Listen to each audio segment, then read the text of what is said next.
عجیب کوم دی افغانان هیڅ غلامی نه مني د ننګ په کار کې تر ځان تېره بدنامي نه مني د ننګ په کار کې تر ځان تېره بدنامي نه مني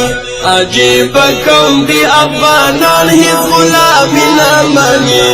د ننګ په کار کې تر ځان تېره بدنامي نه مني د ننګ په کار کې تر ځان تېره بدنامي نه مني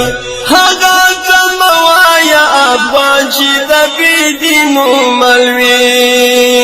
هغه ته مه وایه افغان چې د بېدینو ملوي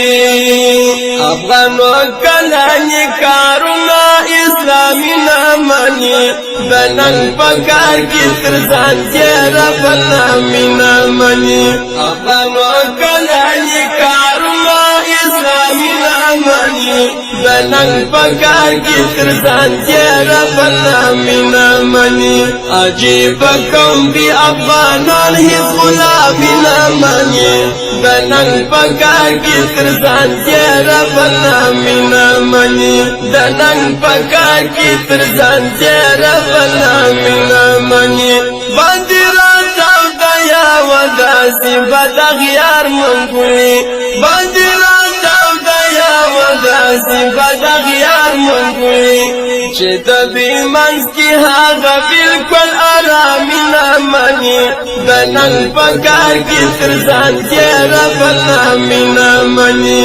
چې د دوی منځ کې هغه بلکل ارامي نه مني د ننګ په کار کې تر ځان تېره بدنامي نه مني عجیب کوم دی افغانان هیڅ غلامي نه مني د ننګ په کار کې تر ځان تېره بدنامي نه مني د ننګ په کار کې تر ځان تېره بدنامي نه مني تل په میدان کې د جنګونو اتلان راغلي تل په میدان کې د جنګونو اتلان راغلي دا یې په خټه اخښل سوي ناکامي نه مني د ننګ په کار کې تر ځان تېره بدنامي نه مني دا یې په خټه اخښل سوي ناکامي نه مني د ننګ په کار کې تر ځان تېره بدنامي نه مني عجیب کوم دی افغانان هیڅ غلامي نه مني د ننګ په کار کې تر ځان تېره بدنامي نه مني د ننګ په کار کې تر ځان تېره بدنامي نه مني هغه د شاهي احمد شاه درمیاني ټبره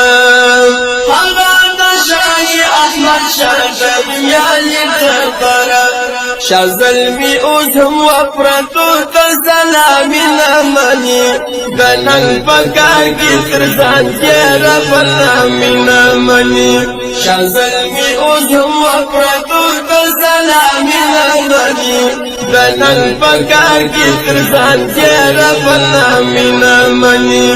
عجیب کوم دی افغانان هیڅ غلامي نه مني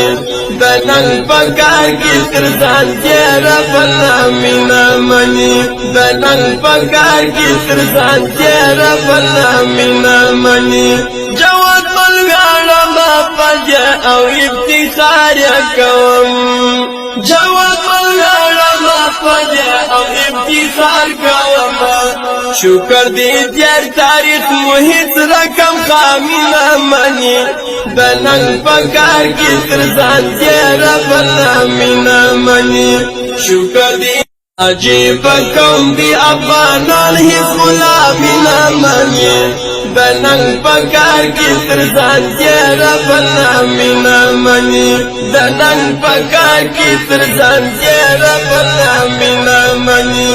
عجیب کوم دی افغانان هیڅ غلامي نه مني د ننګ په کار کې تر ځان تېره بدنامي نه مني د ننګ په کار کې تر ځان تېره بدنامي نه مني هغه ته مه وایه افغان چې د بېدینو ملوي